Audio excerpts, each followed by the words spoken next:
Royal Challengers Bengaluru RCB IPL ఫైనల్స్కు అనేకసార్లు చేరుకుంది. కానీ కప్ గెలవాలనే వారి కల మాత్రం ఇంకా నెరవేరలేదు. 2009లో డెక్కన్ చార్జర్స్ చేతిలో ఓటమి.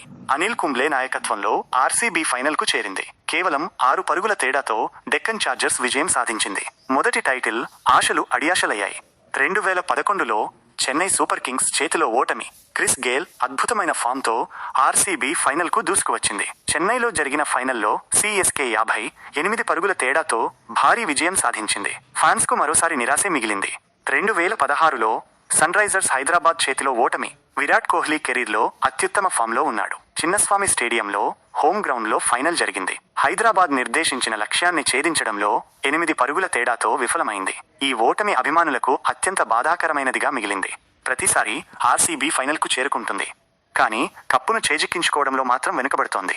ఈసాల కప్ నందే అనే నినాదం ఇంకా ఒక ప్రార్థనగానే ఉంది.